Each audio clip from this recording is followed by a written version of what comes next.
მოგესალმებით დღე მეოთხეში. დღეს ვისაუბრებთ ცვლადები და კონსტანტები რა არის უშუალოდ JavaScript-ში. დღეს გავიგოთ როგორ ინახება მონაცემები JavaScript-ში ცვლადებისა და კონსტანტების გამოყენებით. პირველ რიგში გვაქვს var keyword-ი. ეს არის ცვლადის გამოცხადების ძველი გზა. ოდითგანვე ხო, თავიდან როცა JavaScript-ი შეიქმნა, var keyword-ის გამოყენებით ინახებოდა ცვლადი. მაგრამ მას თითქოს და აქვს გარკვეული ხარვეზები, ამიტომ დღეს არ შევეხებით უმეტესწილად და ხშირადაც მაგალითად დეველოპერების რაღაც კატეგორია არ გამოიყენებს. კონკრეტულად მე პრაქტიკაში ვიყენებ უფრო მეტად vars, უშუალოდ vanilla JavaScript-ის პროექტში. შესაბამისად, არის უფრო advanced topic-ი, დაგვჭირდება scope-ების და კიდევ სხვა რაღაცების ზონა, რომ გავიგოთ უშუალოდ რა განსხვავება არის და რატომ არ არის ცუდი და არანაირი ხარვეზი არ გააჩნია vars, მაგრამ ამ ეტაპზე ამას არ გავაკეთებთ და თქვენთვისაც დამწყებებისთვის არ არის რეკომენდირებული, რომ ესე სიღრმეში ჩავიდეთ ეგრევე var-ი ცუდია თუ კარგი.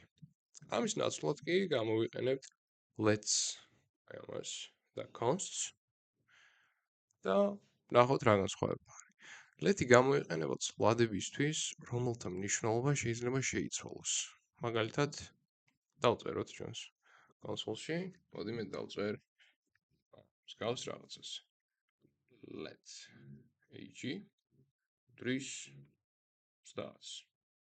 ესეთი რაღაცა გავუშვათ და შემდგომ მაგალითად შეგვიძლია ag dris 25. მსგავს რაღაც გავაკეთოთ, შესაბამისად ag-ის გამოძახების დროს მე მივიღებ 25 და მუშაობს, ხო, ცვლილება შესრულდა. კონსტის გამოყენება ცვლადებისთვის, რომელთა მნიშვნელობა არ იცვლება, არის რეკომენდირებული და ხო, ერთ-ერთი შესაძლებლობა არის. მოდი შევხედოთ. const name დავწერ resume და ამ შემთხვევაში the name-ი შევცვალოთ git. აღარ შეიძლება ამოგვიდებს uncaught type errors assignment to constant variable. პირდაპირ გვეუბნება, რომ შენ ახლა გააკეთე pointer-ი, გააკეთე უკვე name-ის კონკრეტულად resi string-ზე და შესაბამისად ეხა ამ pointer-ს ცვლი ჩემო მეგობარო, შესაბამისად რას აკეთებ? ატარა რჩევა. ყოველთვის გამოვიყენოთ const თუ იცით, რომ მნიშვნელობა არ შეიცვლება. გახსოვდეთ, ცვლადები მსგავსია კონტეინერების, რომლებიც მონაცემებს ინახავს. გამოვიყენეთ სწორი ტიპი let ან const იმის მიხედვით იცვლება თუ არა მნიშვნელობა. ცვლადების გაგება აუცილებელია, ასე რომ ექსპერიმენტი ჩაატარეთ და ნახეთ როგორ მუშაობს ისინი. შესაბამისად, რჩევა იქნება რამდენიმე ცვლადის შექმნით, ნახეთ რა როგორ მუშაობს. მენტალურ მოდელს რაც შეეხება, ვახსენე კონტეინერები, წინა ლექციაშიც ვახსენე კონტეინერები და ეს არის ცუდი მაგალითი. უფრო კარგად ცვლადების შემთხვევაში ნახეთ როგორ უნდა დავიმახსოვროთ და კონკრეტულად JavaScript-ი რას აკეთებს. ჩვეულებრივად ჩვენი ტელეფონი რო ავიღოთ, ყველას გვაქვს აპლიკაცია, ხო? კონტაქტების აპლიკაცია, სადაც მე მაგალითად ჩემი მეგობრის ზურას, random ზურას ნომერი მინდა რომ ჩავიწერო.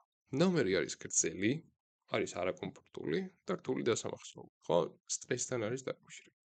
შესაბამისად, ხსნი მე ჩემ კონტაქტებს, ვკრიფ ამ ნომერს, ვაწერ random ზურას და შესაბამისად უკვე შემდგომში როცა მინდა რომ ჩემ მეგობარს ზურას დაურეკო, პირდაპირ random ზურას დავაჭერ და შესაბამისად იმ ნომერზე ავტომატურად